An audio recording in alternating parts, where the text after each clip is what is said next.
มองนี้เฮาเน้นขอวัดปฏิบัติเรียกว่ามรรคเน้นมรรคผลนิพพานมีจุดเดียวจุดหมายเดียวคือว่าให้มันจบในศาสตร์นี้นะว่าเขาไม่ได้สนใจเรื่องยศถาบรรดาศักดิ์ไม่ได้สนใจเรื่องสื่อเสียงเห็นบอกแต่ว่าบรรลับกิจนิมนต์ใดๆทั้งสิ้นเน้นฝึกหัดปฏิบัติตัวเองเลยไผสิเว้าจังใดก็ตามไผสิด่าก็ตามไผสิยกย่องก็ตามเฮาเน้นตัวเฮาเน้นปฏิบัติของเฮาคือเอาตัวเองออกให้พ้นเถอะโลกนี้บ่มีไผแก้ก็ไม่ไผได้สัตว์โลกทั้งหลายเนี่ยเฮาต้องแก้ตัวเองไผสิยกย่องก็เป็นเรื่องของผู้นั้น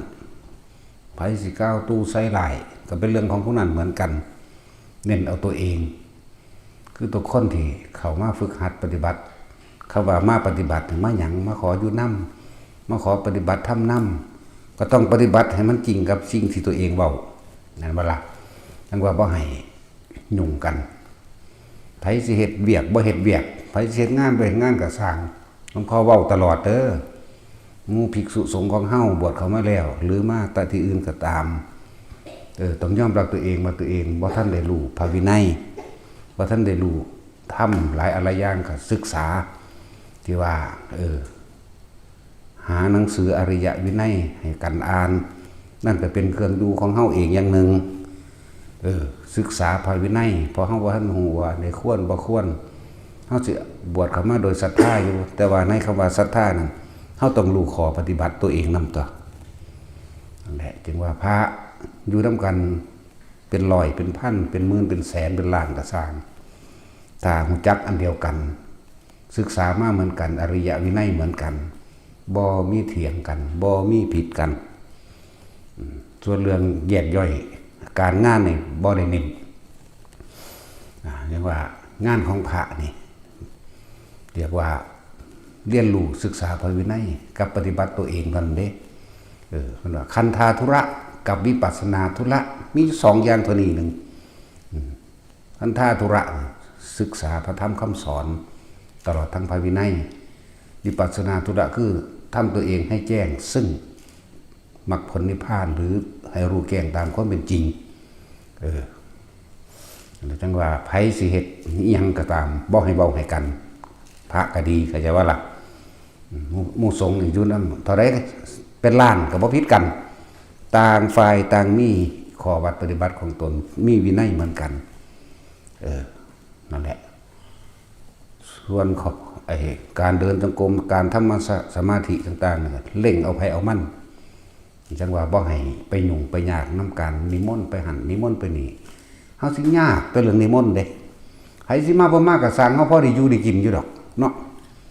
บ่ต้องไปเฮ็ดเอาใจกิเลสเข้าใจว่าเฮ็ดเอาใจกิเลสแต่ของเล่นนั่นน่ะอุ้ยผู้นั้นผู้ใหญ่เด้ผู้รักผู้ใหญ่เด้อุ้ยเขาดีเขาจังซั่นจังซี่เด้บ่ต้องหน้าที่เฮามีหน้าที่เดียวละกิเลสละตัณหาตัดอุปทานขาดออกจากความมาเกิดรวมกันอีกมีหน้าที่เดียวเท่านั้นแหละที่บอกว่าพระเฮาถ้าทำการทำงานก็บ่ต้องไปบังคับกันบ่ให้บังคับบ่ให้ไปยุ่งบ่ให้ไปสนว่าเน้นโอ้ยไปเห็นยามใดเดินจงกรมซ่องๆซ่องๆอยู่ถ้าว่ากลางวันบ่ว่ากลางคืนบางทีก็ไปเห็นนั่งสมาธิอยู่บางทีก็ไปเห็นอ่านหนังสืออยู่สินี่คือสิ่งที่พอใจใช่ว่านี่คือสิ่งที่พอใจแต่คุยกันก็คุยกันเรื่องภาวินัยคุยกันเรื่องธรรมคุยกันเรื่องสภาวะธรรมต่างๆที่มันเกิดขึ้นแก้จังใดผมเป็นแนวนี้ผมเป็นแนวนั้นนั่นแหละนี่หน้าที่เดียวของพวกเฮานั่นตอนนี้บ่ให้ไปเว้าให้กันเราผู้นั้นบ่เฮ็ดนั่นผู้นี้บ่เฮ็ดนี่เห็นบ่แล้วก็การงานก็เหมือนกันถนัดไผถนัดมันได้บ่แม่นว่าสิเป็นทุกอย่างเหมือนกันแม่นบ่ล่ะบ่ให้ไปเว้าให้กันผู้นั้นบ่เฮ็ดผู้นี้บ่เฮ็ดแลนมาขี้สอดต่อแหลฟ้องหลวงพ่อนี่หลวงพ่อบ่มักอยู่แล้วเด้สิบอกให้เด้อพวกขี้สอดต่อแหลนี่ระวังดีๆหลวงพ่อบ่ได้เอาอยู่แล้วจังซั่น ทั้งนั้นก็นี่มาบอกเอาหนาผมทำเพื่อหลวงพ่อได้สันบ่ต้องมาทำเพื่อกูการงานของกูแล้วก็ได้บ่แล้วก็ได้เข้าใจว่าล่ะบ่ต้องมาสนใจกับหลวงพ่อหรอกเพราะท่านเพิ่นสิสร้างมาได้บ่แนวจังซี่นั่นบ่ล่ะเว้ามันเต็มปากถ้าเพิ่นบ่เต็มมันสิสร้างได้บ่แนวจังซี่จังซั่นแล้วแต่เพิ่นบ่รู้แต่เพิ่นบ่เป็นมาก่อนเพิ่นสิเอาหยังมาบอกคนเฮามันบอกกันบ่ได้เด้ถ้าบ่รู้จักไหมนั่นแหละอย่างว่าเฮ็ดเพื่อเจ้าของโลดเฮ็ดเพื่อละกิเลสตัณหาอุปทานเจ้าของบ่ให้เว้าให้กันแต่ก็พวกกันแม่ซี่หรือบ่ซี่ก็สร้างบ่แม่นเว้าให้ตะพระเด้เจ้าของเองก็น้อมเขาใส่เจ้าของเด้บ่แม่นไปเว้าให้กันผู้นั้นเฮ็ดแล้วนี่ผู้นั้นบ่เฮ็ดเวียกผู้นี้บ่เฮ็ดเวียกเขามาปฏิบัติธรรมเข้าใจว่าล่ะส่วนเขาสิเฮ็ดหรือบ่เฮ็ดเป็นเรื่องของเขาเพียงแต่เฮาแนะให้ซื่อๆบางคนก็ป่วยบางคนก็ธรรมดานั่นแหละเธอนะมึงอยู่บ่ได้พอ3 เดือนหรอกมึงต้องเฮ็ดละอันมันแข็งแรงอยู่แล้วแต่ขี้คร้านมันอยู่บ่ได้เห็นหมู่เฮ็ดนั่นบ่ล่ะถ้าคนแข็งแรงมันยังมีดอกแนวกดดันความละอายในตัวเองเขาก็มีความละอายในตัวเองเฒ่าแก่ชราแล้วเฮาบ่ให้เฮ็ดดอกบอกเศร้าสั่งตัวย่ายแม่ครูบาแหลมเฮ็ดอีหยังกระดอกกระเดียเถอะบุเฒ่าใกล้สิตายแล้วก็เลยเนาะ นี่แล้วก็บอกจังซี่แล้วได้บอกให้เศร้าเรียกว่าธรรมดาเด้ก็เลยกูยืนเฮ็ดบ่ได้กูนั่งเฮ็ดบ่ได้นอนเฮ็ดธรรมดาว่านอนแข้งดังแงงหลบหญ้าผู้วันๆอยู่เนาะโอ้ยเศร้าเถินก็บ่เศร้า เฮาบ่ได้บังคับให้ผู้ใดมาเฮ็ดงานบ่ได้เอาคนมาทำงานเอาคนมาปฏิบัติละกิเลสตัวเองจะบอกว่า สถานที่นี้ว่าเฮาให้โอกาสสำหรับผู้ที่อยากปฏิบัติเต็มที่เนาะเอาเลยเต็มที่นี่คือสิ่งที่พอใจซ่องเข้าไปจังใดนี่เดินจงกรมซ่องเสาะอยู่เอาเถอะหน้าส่วนความคิดมันสิฟุ้งไปทางใดก็สร้างแต่ว่าท่ามันก็ยังได้อยู่มันก็ค่อ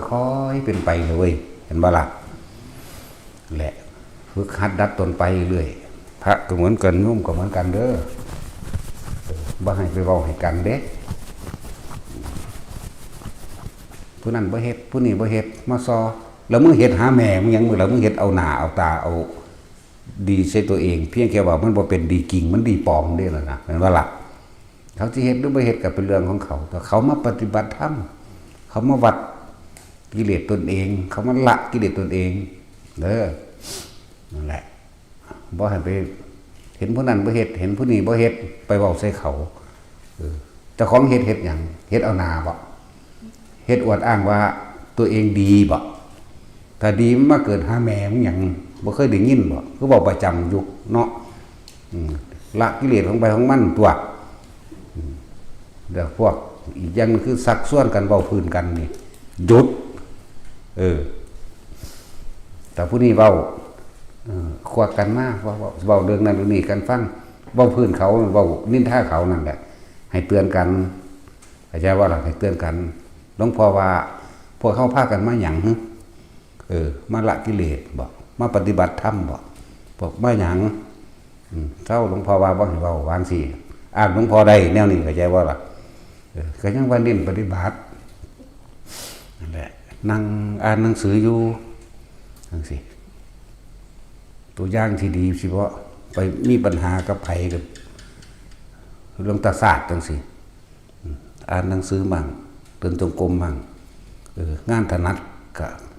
คุดทำมั่งเพราะว่าเราเคยเกิดเป็นตุนมาก่อนแล้วก็เฮ็ดไปตามงานถนัดเรานะคุกมุกอยู่ในอันนั่นแหละในธรรมนั่นแหละในหูขวดอยู่ทวนอยู่ก็เรื่องของเราเต็มใจเฮ็ดเองเครื่องอยู่ไผเครื่องอยู่มั่นทั้งร่างกายอย่างว่าล่ะเครื่องอยู่เขาอันนั้นทั้งสั้นแหละบ่ให้ไปตำหนิกันเด้อถ้าเฮาหมู่พระเฮาก็ดีอยู่ในลมหายใจของไผของเราอยู่กับความรู้สึกในกายของไผของเราบ่ทะเลาะกันแน่นอนต่างฝ่ายต่างเบิ่งตัวเองเข้าใจว่าล่ะ ที่มันทะเลาะกันมันไปเบิ่งผู้อื่นผู้นี้บ่เฮ็ดหยังมาแล้วบ่เฮ็ดอีหยังเอาแล้วมึงเฮ็ดหยังซั่นมึงไปว่าให้ผู้อื่นแม่นบ่ล่ะซั่นตัวอย่าเฮ็ดแต่เฮ็ดแล้วว่าผู้อื่นบ่เฮ็ดเข้าใจบ่อย่าเฮ็ดบ่เฮ็ดคือเขาก็ได้แล้วก็อย่าเว้า จังว่าล่ะนั่นแหละจังว่าเน้นการปฏิบัติตัวเองเด้อหลายอันหลายอย่างถ้าผู้ใดสินินทากันผู้ใดสิเว้าพื้นกันให้เตือนกันเอาความผู้นี้ไปเว้าให้ผู้นี้ฟังเอาความผู้นี้ไปเว้าผู้นี้ฟัง2คน3คนอันพวกบ่ฮู้จักหยังก็ว่ามันว่าจังได๋ก็นั่นเอาแล้วเห็นบ่มันบ่ฟังหลวงพ่อบ่เศร้าๆจะเว้าเข้าใจว่าล่ะหลวงพ่อว่าให้เบิ่งเจ้าของเองนี่ให้ว่าตัวนี้จักว่าล่ะตัวนี้หลวงพ่อว่าถ้ามึงดีก็มาเกิดหาหีแมงยังยินบ่เนาะถ้าอยากใส่คำรุนแรงเขาบ่ได้ใส่คำรุนแรงเด้มันเป็นเรื่องธรรมดามันเป็นธรรมะที่ละเอียดและลึกซึ้งเด้ถ้ามึงดีมาเกิดหาแมงมึงบ่มึงมาหาเว้าให้ผู้นั้นผู้นี้มาหาตำหนิผู้นั้นผู้นี้ถ้ามึงเฮ็ดดีแล้วมึงไปว่าผู้อื่นบ่ดีหาแม่มึงบ่เนี่ยเข้าใจว่าละบาดนี้หาแต่ฮู้เกิดแต่เนาะนั่นแหละเข้าใจว่าละบาดหาฮีแม่มึง ความคิดยึดติดตัวติดว่าเจ้าของดีผู้อื่นบ่ดีติดว่าเจ้าของเก่งแต่ของเฮ็ดผู้อื่นบ่เฮ็ดแม่นบ่ล่ะมึงสิเฮ็ดหยังถ้ามึงสิไปเฮ็ดแนวนั้นนะนั่นแหละคือบ่จัดการเบิดโลกให้มันได้ซะซั่นเนาะมันบ่ได้เดี๋ยวจังว่าเน้นดูตัวเองเบิ่งตนเองหมู่พระภิกษุสงฆ์เฮานี่บ่รับงานให้นี่เห็นบ่ก็เพื่อสิให้เฮานั่นเน้นเอาตัวเองโดดบ่ต้องไปสนไผดอกผู้ใดบ่มากก็สร้างพอได้กินก็ปลูกกินเอาเองก็ได้ดอกเนาะมักลิ้นกี้มักม่วงหน้ามันนั่นเฮาก็เฮ็ดกินเอาเองก็ได้ตัวยากหยังนั่นแหละบ่ไปจังซั่นบ่เฮ็ดเป็นเบิดนั่นแหละบ่ไปซื่อเนาะว่าให้ถ้าได้ไปลองเบิ่งแม่นี่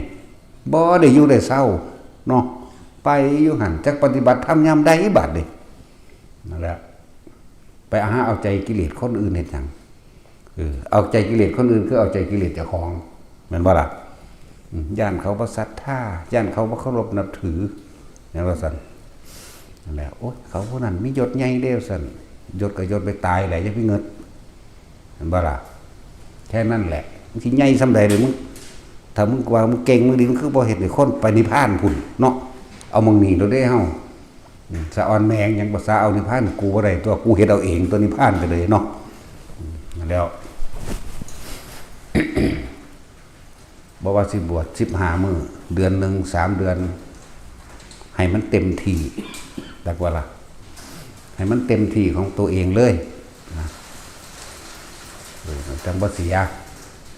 บ่สำเร็จศาสตร์นี้ศาสตร์ต่อไปก็ก้าวหน้าเด้มันบ่ออกนอกลู่นอกทางจักว่าล่ะหลายอย่างคนที่มักเว้าให้กันคนนั้นคนนี้ ว่ากระแทกว่าดูถูกกันต่างๆ ในพระไตรปิฎกก็มีเด้อพระจุลปันถก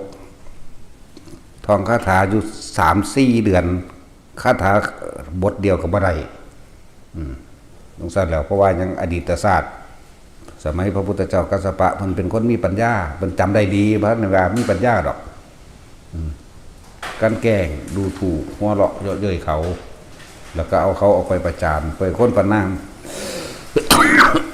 มาซานี่เจ้าของเป็นเอง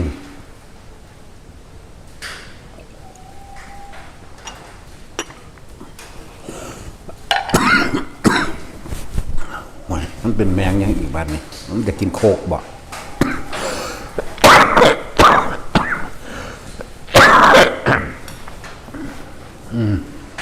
ไอ้คนก็ฟังเจ้าแหละเนาะแต่สินฟังยังฟังไอ้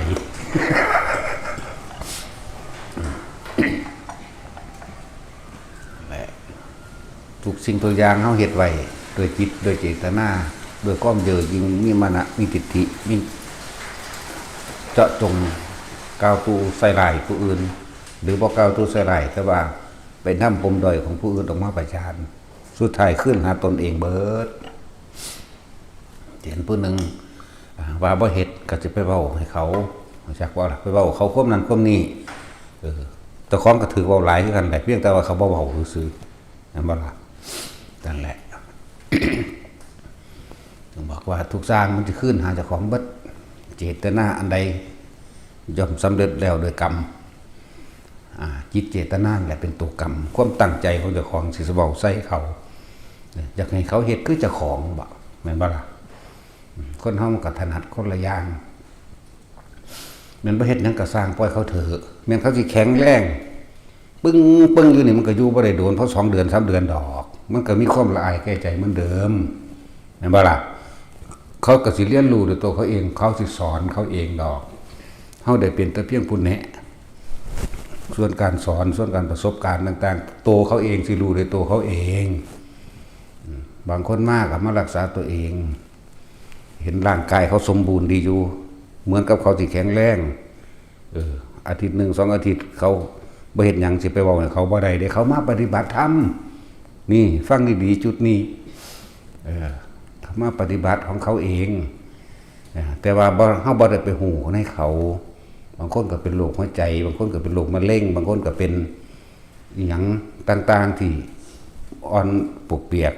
เดี๋ยวบางร่างกายภายนอกเป็นตาแข็งแรงอยู่ว่าแม่นเขาขี้ข้านหรือสิขี้ข้านกับเรื่องของเขาเข้าใจว่าล่ะเฮาบ่ได้ไปเป็นความรู้สึกเขาในกายเขาเฮาได้บ่ได้เป็นความคิดเขาอย่าไปหูเขาไหมนั่นแล้วเจ้าของเองบ่ได้หูตัวเองแล้วสิไปหูผู้อื่นได้จังได๋นั่นแหละเขาว่าบ่ให้ว่าให้การแต่ว่ากะเว้ามาเรื่อยๆอยู่ได้อันนี้เห็นปะแสดงมาเรื่อยๆเว้ามาเรื่อยๆอยู่ได้ว่าจะบ่ว่าให้กันเด้อนี่ต่างฝ่ายกับต่างเกิดมาด้วยความบ่รู้เหมือนกันทั้งสั้นแล้วแบบนี้เฮาบอกคือว่าเฮ็ดน้ำบุอันบ่ให้เลี้ยงหมาบ่ให้เกียหมาเนาะจักน้อยไก่มัดขึ้นได้บัดแต่เบิ่งเด้อบัดนี้ฝนตกไหมปุ๊บมัดกับแพรพันได้บัดนี้ขึ้นหลังนั่นขึ้นหลังนี่เกี่ยวกับหมาจังซี่ก็ว่าบ่ได้ให้มันเข้ามาทางในนี่ให้เอาเข้าออกไปไว้ข้างนอกพูนเอาไปไว้บางคนบ่อยู่พุ่นรอบทิศวัดไว้เรียกว่ารอบไว้บ่ให้เข้ามาผู้ปนกับคนบางคนก็แพ้ก็มีแต่ที่สำคัญคืออย่ามันกัดคนเพราะหมาทั้งที่นี่บ่แม่นเฮาหามาเลี้ยงเขาบ่ได้หามามันมาเอาเองกับคนเอามาปล่อยเข้าใจว่าล่ะนั่นแหละเขาก็บ่ได้โหดเหี้ยมขนาดนั้นดอกก็ว่าเอาเขาพุ่นเอาไปกองไว้ตามพุ่นเศษอาหารมันก็นำไปกินเองดอกบัดนี้เอามาเลี้ยงในกุฏเจ้าของเองเอาให้มันอยู่กินในกุฏเจ้าของเองมันก็ถือว่าเฮาเป็นเจ้าของมันก็หวงถิ่นของเจ้าของมันก็กัดผู้อื่นได้บางคนที่มานี่ถูกมากัด2 คน 3 คนเขาจะบ่เว้าเข้าใจบ่ล่ะเขาจะบ่ปากเอ้าผู้นั้นคือมาหมู่บ้านนึงไปใส่แล้วเขาถามคือว่าสิอยู่อาทิตย์นึงซั่นโอ้ยหมากัดเพิ่นเขาจะเมื่อแล้วว่าซั่นนั่นเห็นบ่ล่ะเจ้าของหมามันอยู่ไสล่ะบัดนี้มันหวงหมาแพงหมานี่แต่มีเมตตากันยังว่าพุ่นแต่ที่หน้าเจ้าของพุ่นเนาะเฮ็ดเป็นฟาร์มบักใหญ่เลยที่นี่รับเลี้ยงหมามีเมตตาเหลือเกินเขียนบักใหญ่พุ่นบ่แม่นว่าเมตตาอันเอาของเพิ่นไปให้มันแต่มาว่าเพิ่นบ่มีเมตตาแต่บ่มีเมตตาโตกับของเองมาอยู่นำกูแม่มึงหยังเนาะกูมีอยู่แล้วอันแหละเว้าขนาดนี้ยังบ่เข้าใจอยู่ได้บางคนเนาะนั่นแหละพูนเอาไปไว้ข้างนอกเป็นกาเป็นหมาเป็นหยังมันก็ไปกินของมันเองบางคนมาเทข้างกุฏิกามันก็เข้ามากินเอาไปมันก็กัดหรือมันซับของเจ้าของเองแตกซะไปหั่นแหละสิเอาหยังไว้ข้างนอกได้บ่มันหาจิกกินเบิดนั่นแหละเป็นโฟมเป็นเฟี้ยมจิกออกขาวสะอะญะอยู่หั่นแล้วกาเรื่องหมานี่ก็เว้าอยู่เรื่อยๆยังสติยิ่งเด้อผู้ใดหวงหมาก็เอาหมาหนีเดี๋ยวก็หนีไปพร้อมกับหมาเข้าใจบ่ล่ะ หมาอยู่นี่บ่ได้ไปเอิ้นเอามาเลยบ่ได้ไปหาเลี้ยงเลยบอกแล้วบอกอีกมันตะนายคือหยังเนาะ กูบ่ได้สร้างวัดผู้เลี้ยงหมาเด้ว่าหลวงตาสินเราเว้าอยู่ หลวงตาสินกูบ่ได้สร้างวัดเพื่อเลี้ยงหมานะเว้ยเพราะมึงมีเมตตามึงก็โน่นไปขายนามึงซื้อข้าวมันกินซื้อที่อื่นโน่นนั่นน่ะเนาะเหมือนกันยืมเขาบอกหลวงตาว่าอันศีลนั่นมันด้วยเนาะ มันก็เว้ามวนก็เฮาอยู่ดอกแต่ว่าเฮานี่หีแม่มึงโลดเด้ ลืมยืมคำเว้าที่เพิ่นพูดไพเราะเพราะพิงได้อันเนี่ยบางทีมันก็กัดคนเป็ดกัดคนก็เป็นพิษสุนัขบ้าสุนัขยังก็ว่าไปบางคนก็ย่านขยาดบาดกลัวไปเรื่อยเด้เกี่ยวกับสิ่งเหล่านี้เฮาบ่ได้ฆ่ามันดอกเฮาให้มันไปอยู่ข้างนอกนี่ออกลูกเป็นจุกไปแล้วเริ่มแล้วนี่ก็ถึงว่าพกยางสติ๊กปลอดภัยก็เลยยังไปแล้วไปลอยไปแอบมันอยู่ถิ่มทางบ้านตัดความสัมพันธ์จากทางบ้านแล้วมาสร้างใหม่เห็นบ่สร้างกับคนบ่พอสร้างกับหมาอีกทีไปเกิดเป็นหมาในแม่อันพวกมักเลยเนาะ บ่ว่าจะเป็นหมาแล้วตอนมันโมโหให้หมาอารมณ์ตอนนั้นมันตายลงนรกเด้บัดนี้ไปเครียดให้ผู้อื่นว่าอะไรหมาเจ้าของตกนรกเด้สิบอกให้เด้ออารมณ์บ่พอใจเวลาเขาว่าให้หมาเวลาเขาไล่หมานี่แหละคือเว้าอยู่นี่แล้วเครียดให้กูแม่ผูกคอตายโลดมึงแน่เนาะ ก็ท่านได้เสื้อหรอกเขาบ่เขียนจดหมายบอก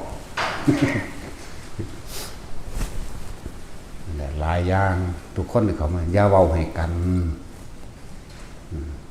จะไปหาแต่เรื่องนั้นเรื่องนี้ว่าจะของเก่งว่าจะของดีพวกเฮ็ดเบียกเฮ็ดงานยังไผถนัดมันก็เฮ็ดไปของไผมันถ้าเขาเต็มใจด้วยการกระทำของเขาเองมันเป็นความสุขของเขาไกลเขาเฮ็ดไปก็บ่แม่นให้ไปเว้าให้กันเขาจึงบอกอยู่ไผถนัดอันใดก็เฮ็ดไปนั่นแหละส่วนการงานในวัดเฮาพระเฮาถ้ามีทางจงกรมซอยกันก็เฮ็ดไปยกกุฏิก็เฮ็ดไปผู้ใดถนัดห้องน้ำก็เฮ็ดไปแม่นบ่ล่ะผู้ใดบ่เฮ็ดก็สร้างเพิ่นเดินจงกรมท่องเสาะอยู่หั่นโอ้ยหังมักตัวยางกายกุดลังใดอยู่นั่นกูนั่นแล้วมึงระวังดีๆอันนี่ก็หลายเกิดอยู่ปับอีกต้นอีกโอ้ยแล้วไหนจังว่าบ่ให้ว่าให้ไผกรรมของไผของมันจะไปรับกันนะเน้นย้ำเด้ออย่าว่าให้กันนะความสามัคคีของคนเฮามันเกิดได้เพราะว่าอย่างมีพระวินัยอันเดียวกันหมู่ภิกษุสงฆ์เฮาบ่ทันได้รู้เฮาบ่ทันได้แจ้งก็อาศัยพระวินัยของพระพุทธเจ้าเป็นดุจดั่งมารดาคอยเลี้ยงคอยประคบประหงมเพื่อให้เขาถึงธรรมนั่นแหละคนทั่วไปคือเข้ามาต่างๆก็เหมือนกันก็เบิ่งกันนั่นแหละบ่แม่นว่าให้ไปว่าให้กันเด้พอจะเห็นได้ก็เฮ็ดไปถ้าทำความเดือดร้อนเสียหายให้หมู่คณะอยู่บ่ได้ก็แล้วกันอยากว่าล่ะบังคับข่มเหงหมู่หรือค่อยนินทากาวตูใส่ร้ายนินทาคนนั้นให้คนนี้ฟังนินทาคนนี้คนนั้นฟังอันนี้อยู่ว่าได้มันนึงมีดอกมันนึงได้ไปเองดอกถ้าบ่ปรับปรุงตัวเองจังก็บ่มีทางแก้ไขนั่นก็ถ้าผิดแล้วก็ให้แก้ไขตนเองบ่แม่นแก้ตัวนี่สะสมความชั่วให้กับตัวเองเด้ถ้าแก้ไขได้ทุกอย่างเด้แก้ตัวนี่สะสมความชั่วให้ตัวเองไม่ยอมรับตามความเป็นจริงถ้าแก้ไขนี่ได้ทุกอย่างแก้ไขคือมันยอมรับความจริงเด้กูสิคุ้มเอาตะกูเองหรือเพิ่นปานใดพระสิเป็นได้ก็สร้างนี่แหมมึงจะไปคิดหาเขามึงจะไปตำหนิเขาดึงปั๊บเข้ามาลมหายใจเห็นบ่ ดึงปั๊บเข้ามาล่มดึงปั๊บเข้ามาอึดอัดงุนงิดไว้เดินจงกรมมันก็น่ามันก็ไปหยุ่งยังกับคนอื่นแทะเดินให้มันไงมันลามันก็น่าก็เดินไปเดินคิดอยู่หันก็เดินไปเถอะแม่นบ่มันนั่งสะสมไปเลยในถ้ำในความอดในความทนไปอยู่ในหันแหละบ่มีเสียอย่างเด้เดินสิสงบก็สร้างประสงค์ก็สร้างบ่ได้มันก็ได้อันนึงเด้ย่างคิดเรื่องนั้นเรื่องนี้ฟุ้งซ่านอยู่เบิดมือก็ย่างไปเถอะได้ความอดทนเห็นบ่เสียจักอย่างได้ปฏิบัติธรรมอยู่ในเขตแห่งข้อวัดปฏิบัติทั้งหลายเดินจงกรมบ่สงบเลยแต่ก็ได้ความอดทนย่างคิดอยู่3 มื้อก็ย่างไปทำแม่ไม่ว่าล่ะย่างไปเดินไปบัดนี้มันสิกูย่างได้จังได๋บ่3 มื้อตัวแน่มันก็สะสมอันนึงนั่นแหละให้เบิ่งความคิดเจ้าของจังว่าเฮาเน้นย้ำการปฏิบัติอย่างเดียวเฮาบ่ได้สนใจว่าชื่อเสียงเพราะว่าเฮาบ่มีชื่อเสียงเขาสิว่านั่นใดก็เป็นเรื่องของผู้นั้นถ้าเพิ่นบ่มาเฮ็ดให้เฮาข้อขาดบาดตายเฮาก็บ่ได้สนแต่ว่าถ้ามาทำลายเฮาก็ฟาดแมงขึ้นคือกันเนาะฟังดีๆเด้คนปฏิบัติธรรม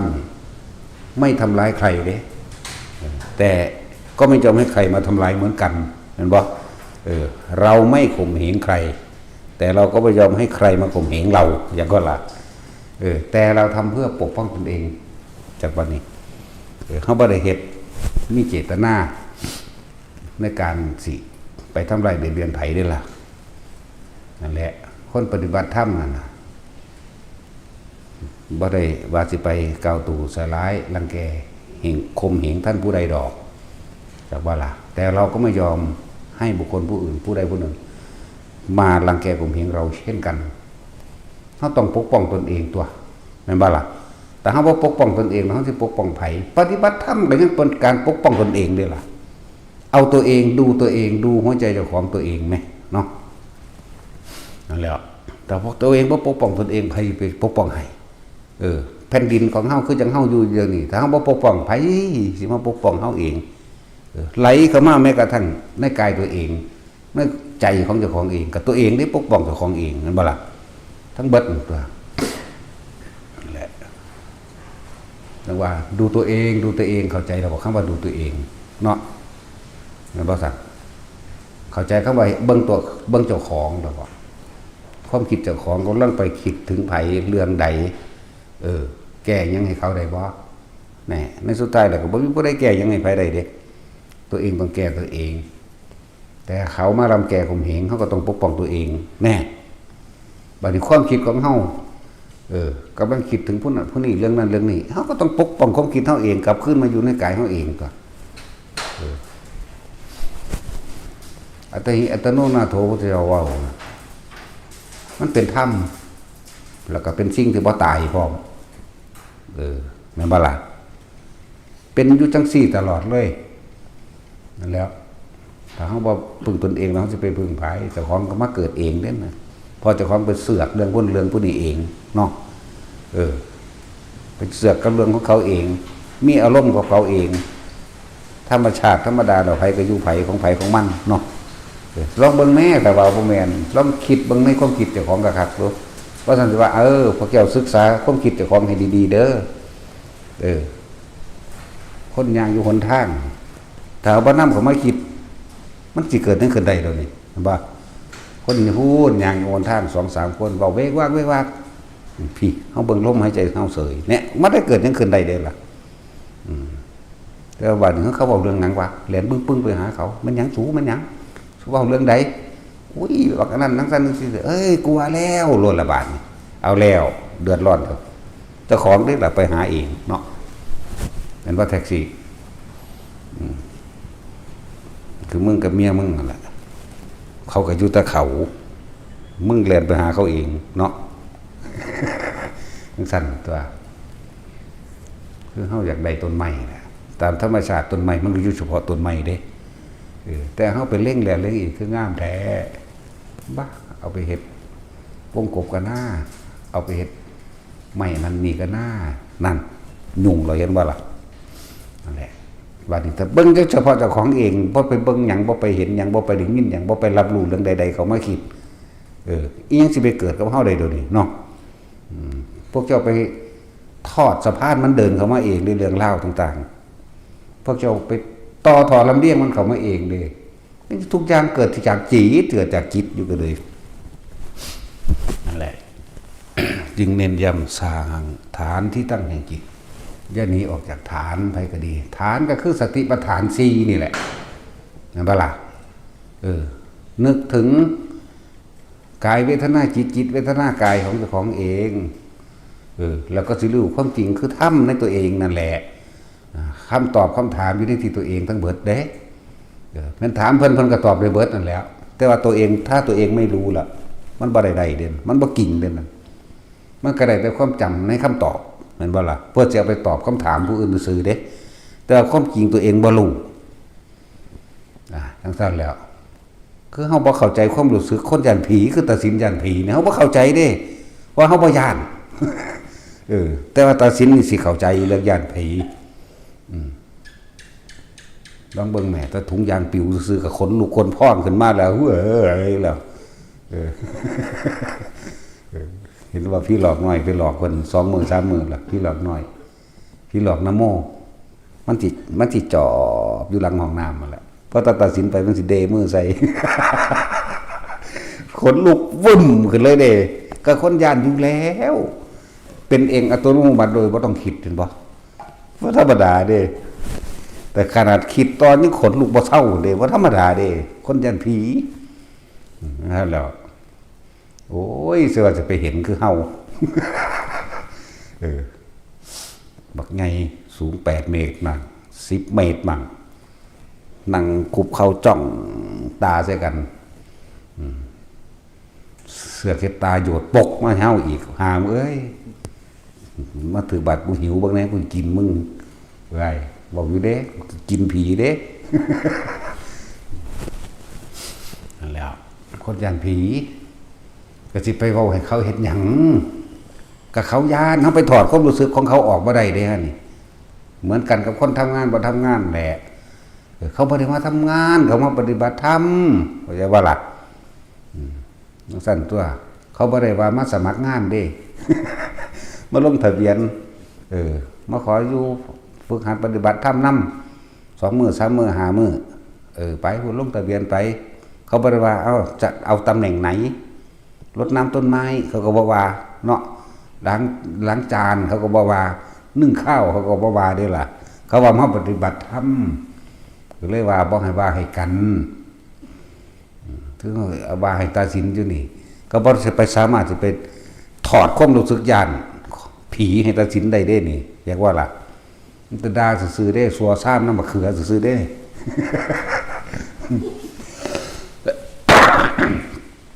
ด่าก็บ่ได้มีเจตนาคือพวกเจ้าเด้ด่าไปเบิดเด้เนาะพวกนี้มันศูนย์ในกันมันอิจฉาริษยากันหรือมันอยากอวดดีอวดเก่งเอาความว่าเจ้าของดีไปอวดจะไปว่าให้กันเด้บ่ล่ะนั่นแหละบ่เอาตัวนั้นบ่ล่ะจังเม็ดมันมีแต่มาเอาน้ำเข้าพวกนี้นั่นแหละ มีแต่ทรงจิตออกนอกทรงความคิดทรงความรู้สึกออกไปตำหนิผู้นั้นผู้นี้มีความรู้สึกที่บ่พอใจผู้นี้บ่เฮ็ดนั่นบ่นั่นบ่เฮ็ดนี่นะนั่นบ่ล่ะตำหนิแต่ผู้อื่นไปอยู่แต่นำผู้อื่นมันคือบ่อยู่กับเจ้าของ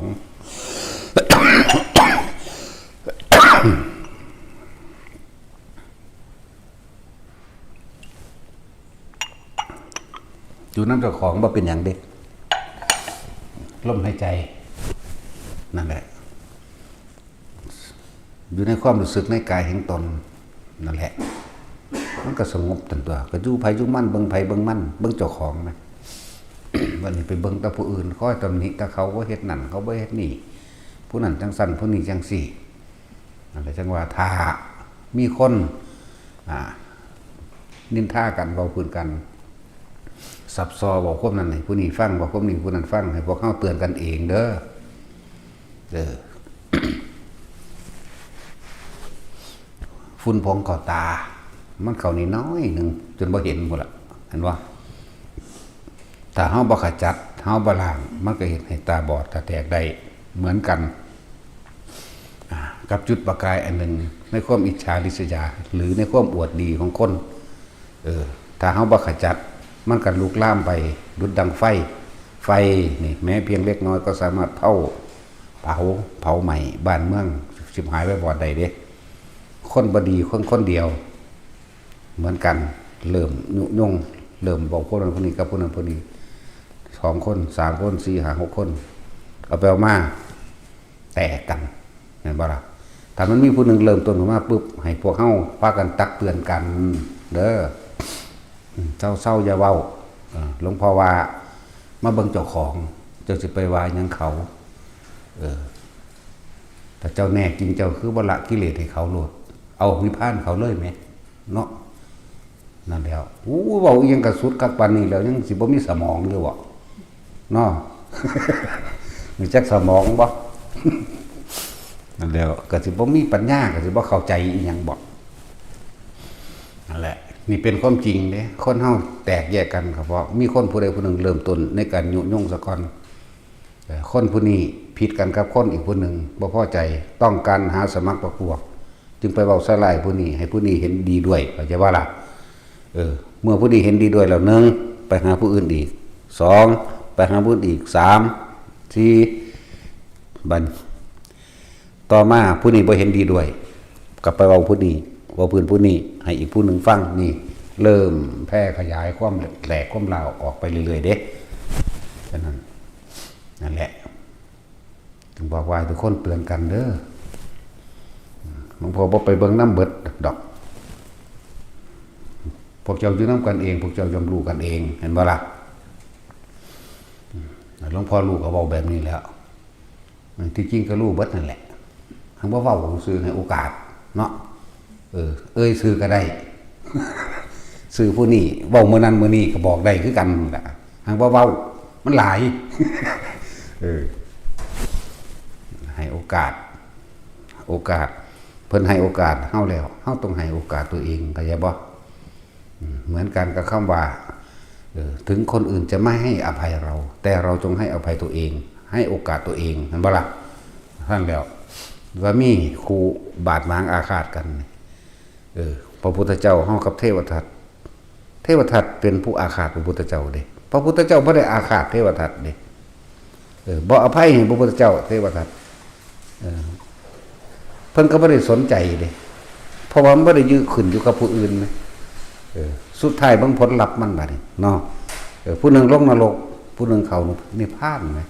เนี่ยอะไรเจ็บปวดกว่ากันเพราะฉะนั้นที่ว่าสุขหรือทุกข์ก็เจ้าของสร้างเองเห็นบ่ล่ะเฮาบ่อาจสามารถเอานิพพานให้กันได้สิไปสนใจไผเดี๋ยวนี้อะไรจังว่าให้สิศรัทธาว่าศรัทธาก็สร้างเฮานี่พยายามนำตนเองทำตนเองให้พ้นออกจากการเวียนว่ายตายเกิดนำตนเองออกจากทุกข์ตัวเองนำตัวเองมาเกิดแม่นบ่ตัวเองก็ต้องนำตัวเองพ้นจากการเกิดตัวเมื่อมีความเกิดก็ต้องมีความไม่เกิดเหมือนกันล่ะวะเห็นบ่ล่ะซั่นแล้วเตือนตนเองตัวอัตโนโจทยัตตานังจงเตือนตนด้วยตนเองเถิดถึงแม้บุคคลผู้อื่นจะเตือนเป็นหมื่นเป็นแสนก็สู้ตัวเองเตือนตัวเองแม้เพียงครั้งเดียวไม่ได้มันก็เจ็บเองบ่แห้งแล้วมันจะไปใส่เดี๋ยวนี้เนาะนั่นแหละและต้องให้โอกาสตัวเองนี่แหละที่บอกว่าคนเฮามันมีผิดพลาดได้อยู่มีผิดพลาดอยู่แต่ผิดแล้วต้องแก้ไขจึงจักได้ทุกอย่างแต่ผิดแล้วแก้ตัวนี่สร้างโทษสร้างภัยให้แก้ตัวเองไปข้างหน้าเด้แก้ตัวนี่ได้ไฟส่วนแก้ไขได้ความเย็นอย่าว่าล่ะแก้ตัวได้ไฟตัวโยนความผิดให้ผู้นั้นโยนความผิดให้ผู้นี้เป็นน้ำผู้นั้นเป็นน้ำผู้นี้แต่บ่มีบักนั้นอีนี่กูบ่เป็นแบบนี้แน่แก้ตัวเบิดเนาะ แก้ตัวมีแต่น้ำไฟเขาเผาใหม่หัวใจเจ้าของเดี๋ยวแก้ตัวแต่แก้ไขนั่นน่ะได้ทุกอย่างแม้ความชุ่มเย็นแม้ความประสบความสำเร็จหลายอย่างนั่นแหละว่าบ่ให้เบาให้กันเบาก็ฟังความแหน่ว่าเอาอาหารให้มารไปพูน ไปตั้งนอก พวกเขาอีซิ่งวิ่งเขาอีอันมื้อนั้นเขาก็เฮ็ดของเขาอยู่ไหมเนาะเศษอาหารที่นั่นแล้วเขาก็ออกไปเทไปตามพุ่นอยู่เทไปตามรอบวัดพุ่นไหมไปไกลๆห่างไกลผู้คนไหมมีอีซิ่งวิ่งแน่มีอีใดแน่ล่ะอีปุ่งอีปิ่งมันนั่นล่ะเขาก็เห็นของเขาอยู่แล้วบ่ต้องย่านมันบ่อิ่มดอกนั่นแหละค่อยๆเว้าขึ้นมาอีกแล้วเด้เดี๋ยวก็ห่วงหมาล่ะคือบ่ไปเลี้ยงอยู่บ้านบุญเนาะ เห็นว่าแท็กซี่มึงอยากเลี้ยงบ่อยากเลี้ยงเอาไปเด้อ ยังสั่นเด้อกูบ่ได้สร้างมาไว้ให้หมาเด้กูจักว่า สร้างมาไว้เป็นสถานที่ละกิเลสเจ้าของเด้แล้วเลยจมแล้วก็จมอยู่เรื่องนี้ละบาดเห็นว่าล่ะทั้งสองฝ่ายนั่นแหละบ่ว่าผู้เขามานี่หรือพระสงฆ์องค์เจ้าเฮานี่เน้นการปฏิบัติเด้มีโสดาบันอรหันต์กูจะพูดนึงกูก็พอใจดอกนะเนาะมีทั้งเบิดเลยทั้งคักแล้วเฮาก็พอใจกันนั่นแล้วนั่นแหละจึงว่าบ่สนใจเกี่ยวกับนิมนต์ไปหันนิมนต์ไปนี่บ่ต้องไปเอากิเลสมาใส่เจ้าของดอกบ่แม่นกิเลสเขาเด้ความจริงกิเลสเฮาเด้ต่อไปนี่ก็กลายเป็นทาสกลายเป็นคนใส่เขาสิจัดแจงนั่นนี่อันใดที่บ่ตรงธรรมวินัยเฮาบ่ไปงานศพมีเหล้ามีการฆ่ามีการเล่นการพนันปึ๊บเฮาบ่ไปจักว่าล่ะตะกี้เฮาไปอยู่แต่เฮ็ดน้ำเฮาเนาะบ่ให้มีหยังเด้อไปก็บ่สวดกุศลธรรมะดอกไปกระเทศแบบนี้แหละเนี่ยเว้าเรื่องซี่แหละเว้าเรื่องนั้นให้ฟังแล้วเอาทำสมาธิจัก30นาทีแล้วอุทิศบุญให้คนตายก็ว่าไปจักบ่ล่ะส่วนบุญอันเกิดจากสมาธิมันแห้งอยู่แล้วไหมต่อมาส่วนพวกเจ้าสิมาจังหันสิใส่บาตรก็เฮ็ดไปของพวกเจ้าตัวพวกสิท่านวัตถุสิ่งของแม่นบ่ล่ะให้ซำนี้ต่อมาบ่เฮ็ดนำเฮาก็บ่ไปแล้วไม่บ่อยากมาเกิดกับไผอีกอยู่แล้วแม่เป็นหยังคือบ่คิดแนวนี้เนาะก็เอาแต่ตัวเองโดดแล้วเนาะว่าซั่นสิว่าเฮาเน้นการปฏิบัติเด้อเฮาบ่ได้ไปเน้นอย่างอื่นนึงว่าอยู่ไผสิเคารพนับถือบ่เคารพนับถือก็สร้างเขาเคารพเฮาก็บ่ได้พ้นเพราะว่าเขาเคารพเรียกว่านับถือเขาสร้างเฮาก็บ่ได้พ้นเพราะว่าเขาสร้างตัวแม่นบ่ซั่นคือเอาตัวเองเลยยังว่าอยู่พุทธเจ้าเกิดมาหลายพระองค์แล้วเด้ขนาดเป็นของที่เกิดยากที่สุดเทียบคนเกิดก็ยังยากแล้วพระพุทธเจ้าเกิดยากกว่าอีกเท่าไรโกรธทวีเท่าเด้ จังว่าเอาตัวเองเถอะเฮาบ่อาจสามารถเป็นละกิเลสให้ไผได้เฮาบ่เอาบุญเอาบาปให้ไผได้เด้เห็นบ่เอานิพพานให้ผู้ใดได้ก็บ่บุคคลผู้หนึ่งเมื่อถึงความบริสุทธิ์แล้วเนี่ยจักทำให้อีกบุคคลผู้หนึ่งถึงความบริสุทธิ์ด้วยนั้นไม่ได้เข้าใจบ่ล่ะเขาต้องถึงของเขาเองเขาต้องทำเขาเองพระพุทธเจ้าเพิ่นก็บอกกับพระอานนท์คนนั้นตกอยู่ในตมเธอยืนอยู่บนฝั่งถ้าเธอไม่ลงไปในโคลนตมนั้นบุคคลผู้อยู่ในใต้ล่างนั่นน่ะล่างในโคลนตมนั่นน่ะจะทำอะไรเธอได้ไหมไม่ได้พระเจ้าค่ะแล้วขึ้นอยู่กับใครอยู่กับตนพระเจ้าค่ะแค่นั้นเด้ล่ะแม่นบ่ซั่นอยู่นำเฮาเด้บ่ได้อยู่นำผู้อื่นแม่นบ่จังซั่นล่ะเพิ่นถึงว่าบุคคลผู้หนึ่งเมื่อถึงความบริสุทธิ์แล้วก็บ่สามารถเอาความบริสุทธิ์ให้อีกผู้หนึ่งได้คนผู้นั้นต้องเฮ็ดเองกูตัดสินย่านผีนี่แหละเฮายังบ่ไปถอดความรู้สึกเอาข่อยบ่ย่านเอาอันนี้ไปนี่ให้เราฮอดแบกพระพุทธรูปไปพุ่นเราก็ย่านคือเก่าเนาะแม่นว่าซั่นแม่นจูงกันไปนี่แล้วก็ย่านคือเก่าในใจเรานั่นไปข่อยบ่ย่านข่อยสิไปกันย่านนี่เจ้านี่ย่านคือเก่าแม่นบ่ล่ะจูงแขนน้ำก้นมานี่แงกซ้ายแงกขวาย่านตะผีดึงขาย่านคือเก่างัดแท่นพุทธรูปขึ้นให้เราเข้าไปนอนอยู่ในหันใต้แท่นพระพุทธรูปนั่นแล้วก็ย่านคือเก่าดีบ่ดีก็ย่านเฮาเจ้าของคนตัวจังถ้ากูเป็นกูออกมาหลอกกูเฮ็ดจังได๋เนาะตัวเนาะธรรมดาบ่ธรรมดาบ่ในของมึงนี่นั่นแหละ ว่าเอาตัวเองจะไปสนใจไผเถาะ แต่เฮาก็บ่ไปทำลายเบียดเบียนไผอยู่แล้วแม่นี่แม่สิ่งที่เฮามีอยู่แล้วความจริงของตนเองเราไม่เบียดเบียนทำลายผู้ใดผู้หนึ่งเสียชีวิตและทรัพย์สินตลอดทั้งมนุษย์และอมนุษย์นี่แม่สิต้องรับของเฮาเองแม่เราจะไปสนไผเฮาบ่ได้เห็นไผเดือดร้อนเนาะมันใจตัวนี้เอาล่ะเป็นนั้นก็บ่ไปรับงานนั้นงานนี้ฮอดยังไปจังสิไปหรอกเนาะบ่ได้เกี่ยวกับว่าใส่ซ่องหน่อยใส่ซ่องหลายเด้ไปจังไดกูเป็นผู้ใส่ซ่องให้คืนเขาซ้ำเนาะบ่แม่นว่าเฮาไปสวดเอาเงินไผเด้มีแต่ไปซอยงานเขา เอาพี่ทางพระไปได้เอาซ่องให้ทางพระไปได้ซอยอาหารการกินบ่มีหยังทางพระไปได้ซอยให้บ่ได้ไปสวดเอาซ่องไผเด้บ่ไปอยู่ทางซอยเขาจะว่าล่ะเขาเจ้าตามประเพณีนิมนต์พระวัดนั้นว่ามาจากไหนมหานิกายเอาชุดนี้ให้แน่กระทั่งพี่บ่ได้เป็นผู้ไปจัดแต่งของให้ใส่ซ่องให้พร้อมเนาะ แม่ว่าล่ะ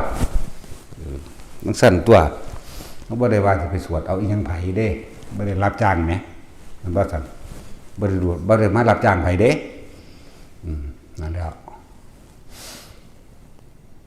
เขาบ่ได้ไปมีความหวังว่าผู้นั้นผู้นี้สิตายหรือยังบ่มีเงินใส่หนี้เลขบ่แม่นเด็กเม็ดเด้อบ่ได้สนมั่งหั่นคือบางคนฟังแน่เถินสิเดินทางเข้ามาก็เลยมื้อนี้วันเกิดมาทำบุญวันเกิดมาขอพรหลวงพ่อมึงมีหยังใส่ไว้ในกองเขาถ้าเป็นเงินใส่ในกองเขาถ้าเป็นอาวาสไว้นี่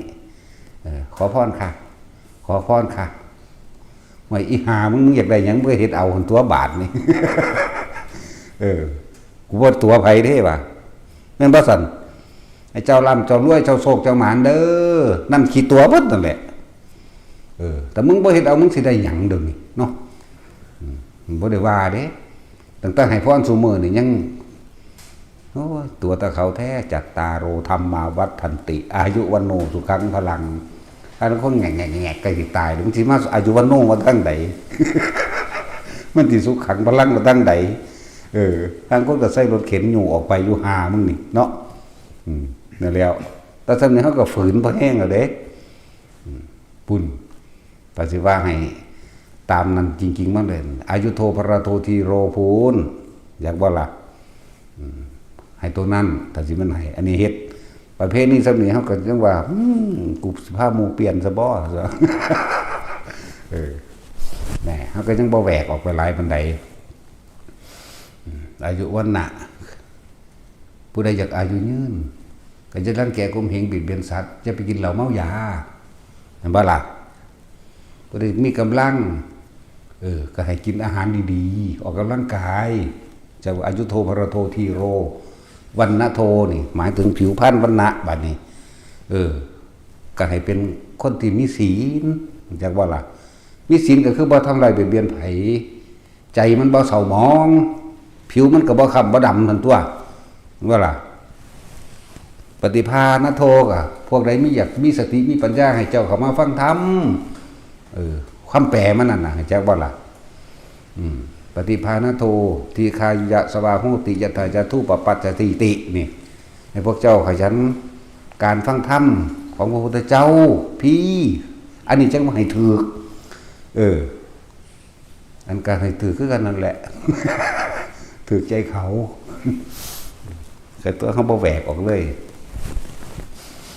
อยากได้หยังเฮ็ดเอานี่เด้บ่มักความจริงคนเนาะมันอยากได้หยังไปเฮ็ดเอาเลยกูเอาบุญให้ไผบ่ได้เด้เนาะ เอาศีลให้บ่ได้เอาบุญให้บ่ได้เข้าใจบ่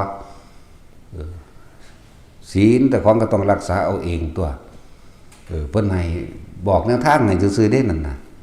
พวกขอศีลเด็กสมาทานตวิรัติขอจากพระหมายถึงว่าบอกแนวทางพระจึงบอกแนวทางให้บ่แม่นเอาให้บอกแนวทางโตมันจริงๆมันอยู่พี่เจตนาตวิรัติตั้งใจในตนเองแม่นใจอยากฆ่าอยู่แต่มักกูสิคุ้มบังคับตัวเองกูสิบ่ฆ่ามื้อนี้นะสิเข็บแม่งงอดแลนมานี่ธรรมดามันฆ่าโดยใจเฮาเนาะเร็วอีหลีเด้เป็นจังสิบ่แม่นเด้อพอตาเห็นสิเข็บมางอดความเคยชินของเฮามันฆ่าเราเด้บัดนี้มากูเจตนาในมือนี่แล้วเว้ยนี่กะอดเอา ใจขาดแล้วเด้พญาคอนเนาะแล้วตะขี้เข็บไม่งอดมาเห็นเขาเป็นสัตว์หลายโลดมิตรสิขาเขางูมันนั่นมันว่าสั่นโอ้ยเจ้าของข้างหลายก็สัตว์เห็นบ่ล่ะเอาผู้ใดสิบ่ยอมรับพวกผู้หญิงหาสอนหวกเนาะ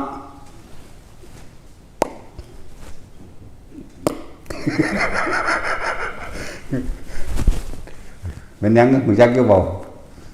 ท้องมันแตกท้องมันแตกโหดเหี้ยมบ่สั่นไล่ก็สัตว์อย่าคิดแต่ว่าสัตว์มันหลายเนาะมึงสั่นแล้วเท่าได้ล้านตัวเด้นั่นชื่อได้บ่บุแต่ได้กบได้เขียดน้อยมากกับจับขามันแอบปึ๊บรุนแล้วคือจักว่าล่ะห่างแต่มันขอชีวิตเด้มือกระจังเข้าหากันคิดพอบ่ว่าแท็กซี่มันเคยกินกบบ่เด้อนี่ที่วันบ่เคยเบิ่งแล้วมันก็คือกบนี่แหละกบเอฟกบกับขี้เกียจคู่กันเมียมันคือขี้เกียจเติมอยู่ขี้เกียจหาวก็แล้วนั่นแหละเจตนาตาวิรัติหมายถึงว่าตั้งใจมื้อนี้กูสิบ่ฆ่าแต่ว่าความคิดมันจะขาอยู่แล้วเด้มันสำเร็จเร็วๆเด้สิ่งเหล่านี้นะคือเหมือนกันครับที่เปรียบฟังว่าเห็นคนผู้ยิ่งยางมากถ้าเขาพอใจปุ๊บเห็นปั๊บมักปั๊บ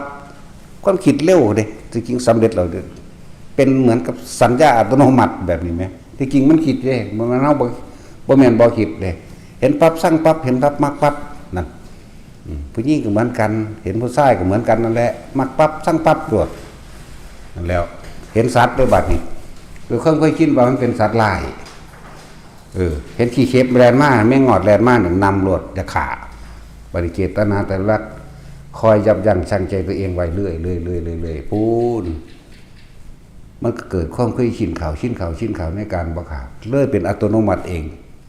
เป็นสมุทเฉตวิรัตงดเว้นโดยประการทั้งปวงคือไม่มีความคิดทำลายเบียดเบียนผู้ใดผู้หนึ่งเสียชีวิตและทรัพย์สินเริ่มจากควบคุมความคิดบ่เจตนาแต่วิรัตเจตนาเนี่ยมันเป็นตัวกรรมอยู่แล้วเขาต้องบังคับมันซะก่อนงดเว้นด้วยการบังคับจิตตัวเองจากบัดนี้ไม่ให้ไปฆ่าบัดนี้บังคับด้วยเกิดความเคยชินเขาไปหันตัวบาดนี่นั่นแล้วบัดนี้มันก็เกิดกลายเป็นบ่มีความคิดทำร้ายเบียดเบียนผู้ใดผู้หนึ่งเสียชีวิตและทรัพย์สินตลอดทั้งคนและสัตว์ทั้งมนุษย์และอมนุษย์นั่นแหละนะมันก็เข้าไปสู่เขตขันธ์3ตัวเห็นบ่ล่ะที่แรกคำว่าสมาทานไตรลักษณ์ตั้งใจขอให้พระบอกแนวทางการงดเว้นของศีลให้บอกศีลแล้วก็บอกอานิสงส์ของศีลเมื่อรู้แล้วต่อมาก็ตั้งใจเจตนาในการรักษาและงดเว้นด้วยตนเองเมื่อตั้งใจบังคับความคิดเจ้าของบ่ให้มันไปขาได้แล้วเกิดความเคยชินเข้าเลยเป็นศีลอัตโนมัติศีลคือการไม่ทำร้ายเบียดเบียนผู้ใดผู้หนึ่งชีวิตและทรัพย์สินตลอดทั้งคนและสัตว์นี่ก็เป็นศีลนี่แหละศีลเป็นแบบนี้และบัดนี้มันก็เข้าสู่หมวดภาวนามันก็ง่ายตัวมันบ่ได้มีความกังวลมันบ่มีเครื่องลังเมื่อเฮาบ่ฆ่าบ่ว่าคนบ่ว่าสัตว์นั่นบ่เมื่อเฮาบ่ลักบ่กี้คบหึงบังคับข่มขืนใจผู้ใดก็สร้างบ่เฮาบ่มีความโกหกให้ผู้ใดผู้หนึ่งเสียชีวิตและทรัพย์สินเมื่อเฮาบ่มีความมึนเมาเฮาบ่เมาเฮากินเหล้าเมายาบ่มีการภาวนามันก็ง่ายตัวสมาธิมันก็เลยเป็นของง่ายเพราะว่าบ่มีเครื่องลังมันแล้วจังว่าทุกอย่างเกิดจากจิตบำบัดนี่นั่นแหละจนเฮาจึงอย่าไปสนไผเถอะอย่าไปเว้าอันนั้นนี่เขาแต่เห็นเขาทำดีก็โมทนาสาธุ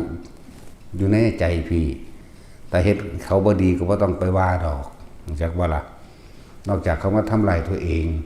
แต่ว่าในสถานที่ของเขาเน้นแล้วเน้นอีกย้ำแล้วย้ำอีกดูตัวเองอย่าไปยุ่งกับไผบ่น่านดอกมันก็แพ้ไพ่ตัวเองคือเก้าไผก็เลยเป็นบ่ล่ะ3 เดือนมันก็เป็นขึ้นมาดอกอันนี้จังสิพ ผู้ตะค่อยตำหนินินทาผู้อื่นผู้ตะค่อยไปยุ่งเรื่องผู้อื่นมันเป็นขึ้นมาเอาเองดอก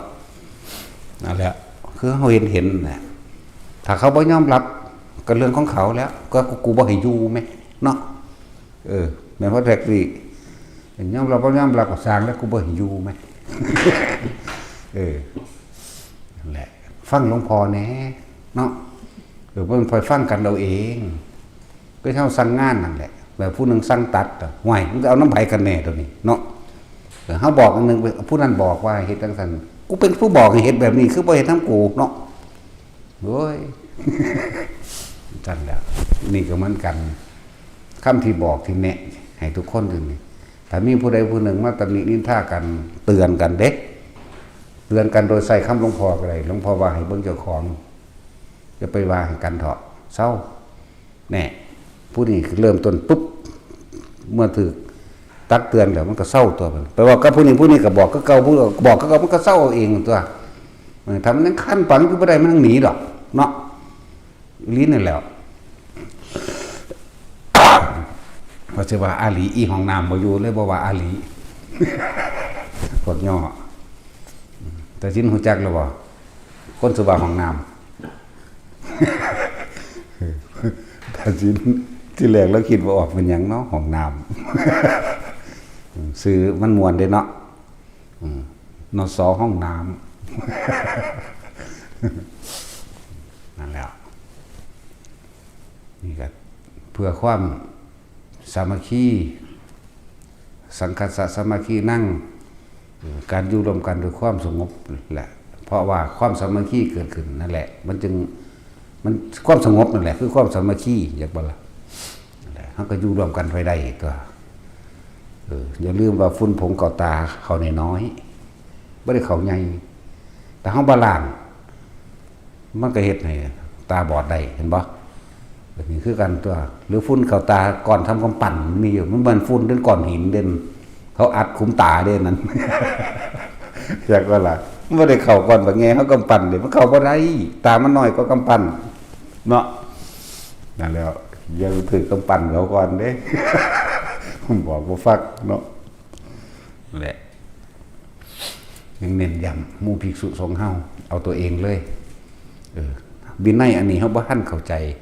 ก็แจกอยู่แล้วไหมอริยวินัยไหมแจกทุกองค์ไหมถ้าผู้อ่านหนังสือบ่ออกก็ถามเขาตัวเขาจะค่อยประคองให้ดอกก็เข้าใจกันอยู่เฮาอยู่รวมกันเฮาก็รู้จักตัวย่อมรู้พึงรู้อุปนิสัยซึ่งกันและกันตัวเห็นบ่ล่ะบ่แม่นเรียนรู้หาวินัยหรือเรียนรู้ธรรมะมาแล้วเอาไปตำหนิผู้อื่นบ่แม่นเด้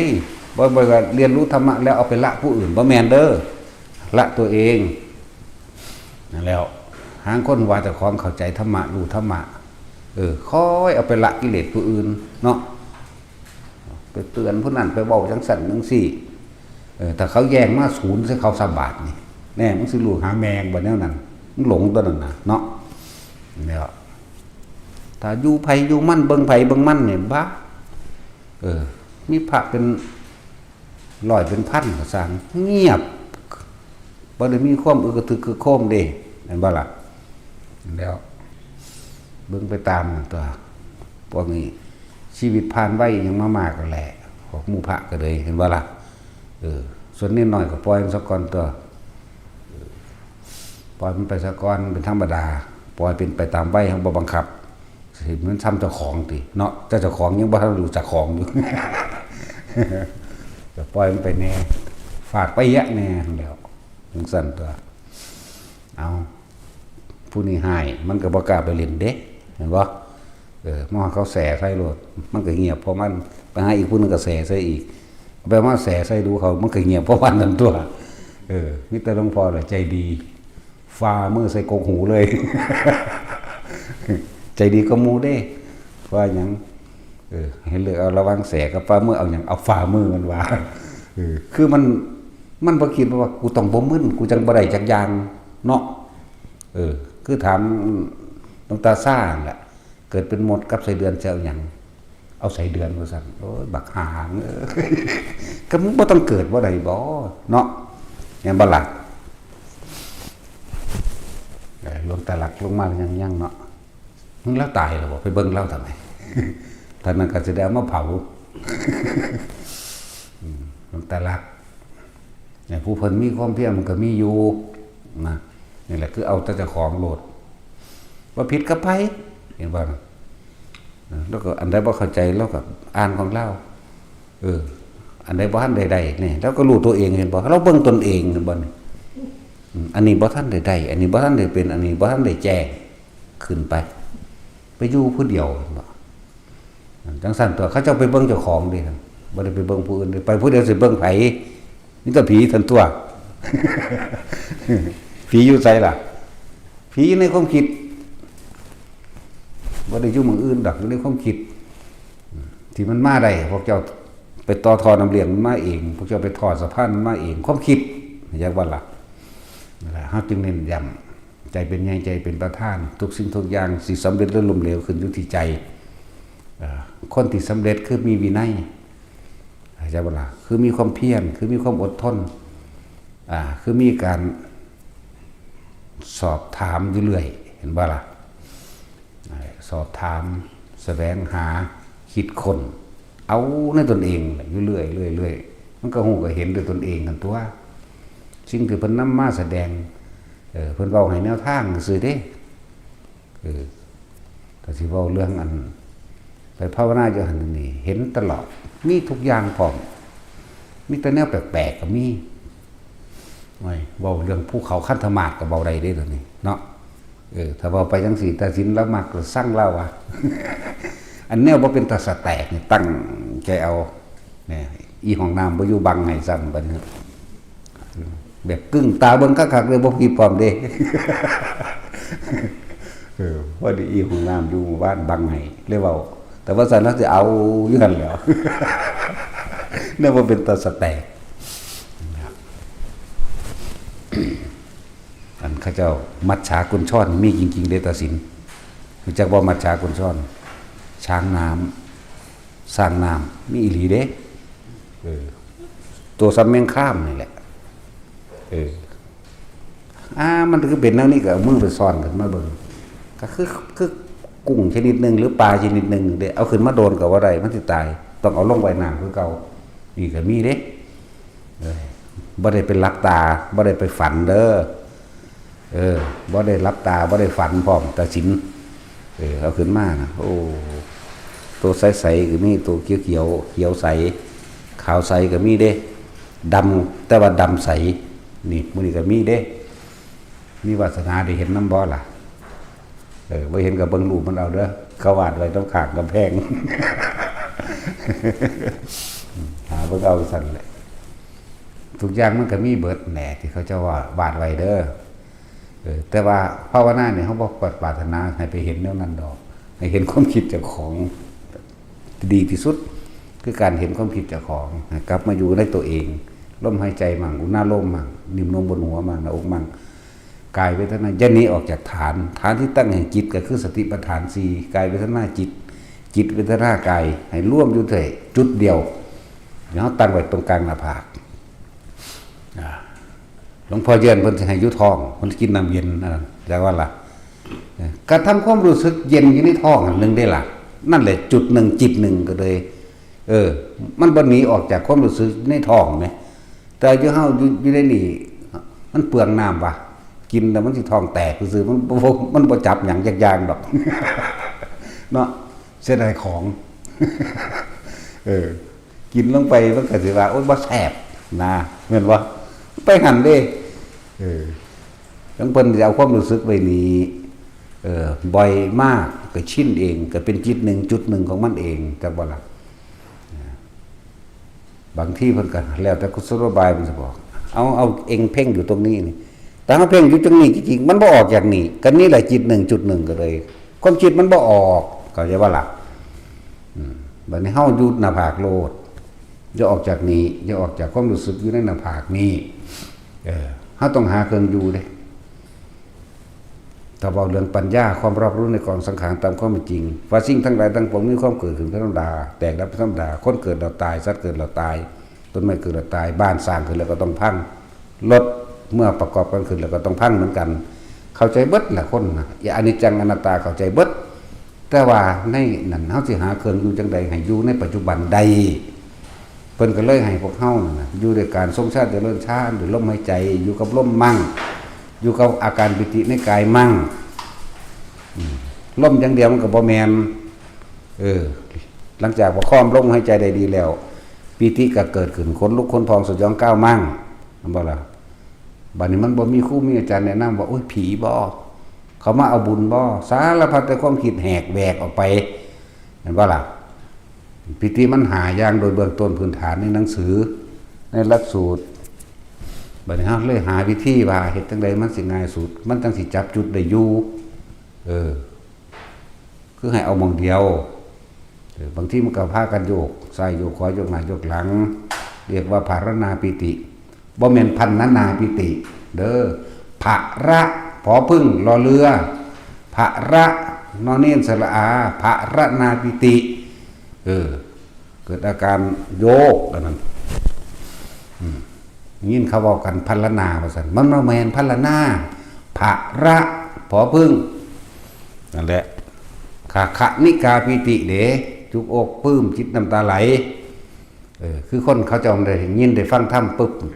มันไปตรงหัวใจเขาเจ้ามันไปตรงความจริงของเขาเจ้าไปตรงสิ่งที่เขาเจ้าจออยู่ปึ๊บมันไหขึ้นมาเลยนี่ว่าวื้อขึ้นมาเลยนั่นน่ะอันนี้เอิ้นว่าขะนิกาปิติอันนั้นเอิ้นว่าจังสั้นนี่ภาษาบาลีแต่ความรู้สึกคือมันไหวื้อขึ้นมานั่นแหละหางบ่แม่นไหด้วยความเจ็บปวดบ่แม่นเสียใจบอกบ่ถูกนั่นคือมันเป็นเองจิตมันเป็นเองเรียกว่ามันเป็นเองนะโอกัติกาปิติเกิดเห็นแสงสว่างเกิดเห็นนิมิตต่างๆว่าโอกันปิติทั้งเบิดจากว่าล่ะนั่นแหละอุพงคาปิติเป็นดุจดังว่ากายลอยขึ้นหรือยืดโตยืดขึ้นหรือร่างกายเนี่ยอ้วนขึ้นมันเบ่งอึ้งลึงขึ้นเลยก็มีนั่นแหละนี่ปิติหาบางทีโดยความบรู้มันเลยเกิดความสงสัยบางที่เขาก็ห่างไกลครูบาอาจารย์ผู้เพิ่นชำนาญชาญมั่งมันบ่ล่ะอันนี้ก็เลยบอกให้ว่าเอาจุดเดียวอย่าหนีออกจากความรู้สึกที่หน้าผากเด้ออย่าหนีออกจากนี้มั่งนี่เป็นจุดเริ่มต้นหาเฮาเข้าใจพื้นฐานแล้วปัฐมฌานพื้นฐานขั้นต้นต่อมาแม่นว่ามันสิเคลื่อนขึ้นบนหัวก็รู้สึกบนหัวแน่มันก็บ่ออกจากกายคือเก่าตัวนี้ทำกลางระหว่างอกสาบซ่านอยู่กลางอกก็อยู่กลางอกนั่นแหละความรู้สึกอย่าคิดหนีออกเข้าใจว่าล่ะคิดหนีคือคิดถึงบ้านนั่นคนนั่นสัตว์นั่นสิ่งของนั่น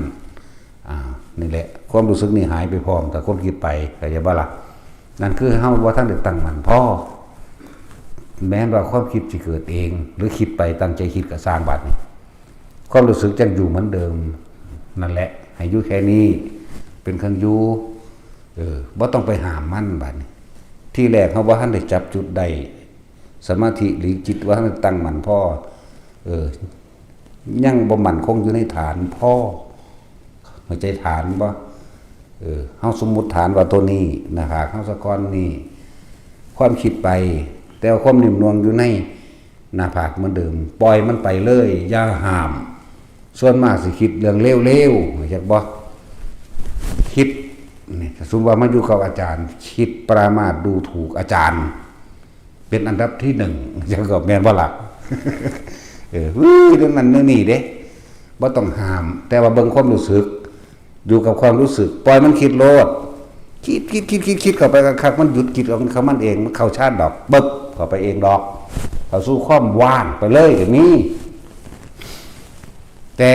ให้ทุกคนรู้สึกตัวทั่วพร้อมอยู่นี่อยู่ข้างในนี่เรื่องว่าเวทนาในเวทนาบ่แม่นเวทนานอกเวทนานอกก็มี2พอใจกับไม่พอใจกับบุคคลสัตว์สิ่งของถ้าเวทนาในเวทนาอันอยู่ในฐานที่ตั้งแห่งจิตตัวเองมันเป็นอุเบกขาเวทนาเป็นดุจดังว่านายประตูทวารมันจะค่อยจับผิดกับของเองจะบ่นี่ตัวนี้หายแล้วโอ้เมื่อกี้กูคิดถึงผู้นั้นกูไปมีความรู้สึกบ่พอใจกับผู้นั้นแล้วกูสั่งผู้นั้นแล้ว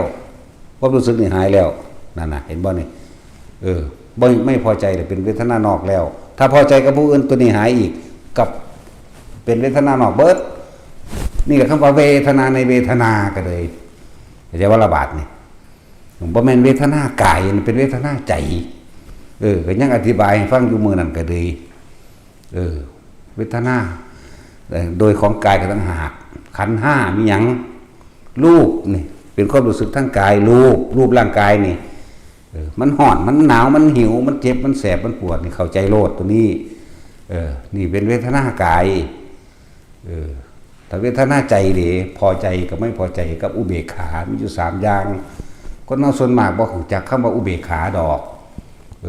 แต่เห็นปั๊บกูสร้างโลดผู้มากกูก็มากโลดเนาะคนก็ดีนั่นแล้วเขาจึงหาเครื่องให้อยู่เพื่อเฝ้าสังเกตความคิดตัวเองนั่นแล้วว่าเน้นหลักกิจเลยได้มองสิว่าเกิดโลด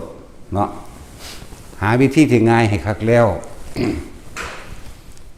เอาผลยอดมันมาให้เฮาส่งเอาเลยอยากวันนี้ให้เฮารักษาเอาเลยให้เฮาอยู่เอาเลยตะกี้เฮาก็บ่ฮู้จักเฮ็ดผิดมาตลอดบ่ได้ว่าถูกจักเทื่อ ว่าผิดมาตลอดซะอันถูกก็ยังมันก็ยังหลงว่าเจ้าของดูก็ยังว่าผิดอยู่นั่นเห็นว่าล่ะเฮ็ดผิดเฮ็ดถูกแต่เข้าใจว่าเจ้าของถูกนั่นล่ะผิดนั่นแหละจังว่าทุกคนมั่นใจอยู่ในนี้ถึงมันจะเคลื่อนไปบนหัวถึงมันจะซึมซาบลงมาตรงกลางระหว่างกลางศีรษะสมองแม้กระทั่งมีไฟออกเพ้นกระดานหัวกะโหลกก็จะว่านี่ก็ให้รู้อยู่จังสั้นแม้จะวับ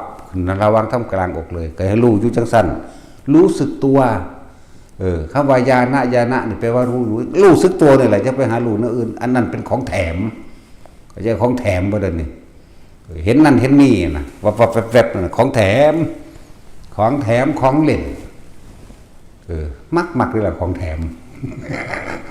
เนาะคนเฮามักคือยังนึกของแถมแต่ซื้อจักรยานบ่ได้หมอของเขาแถมกูบ่ซื้อเนาะแต่สินโอ้บ่มีของแถมกูบ่ซื้อ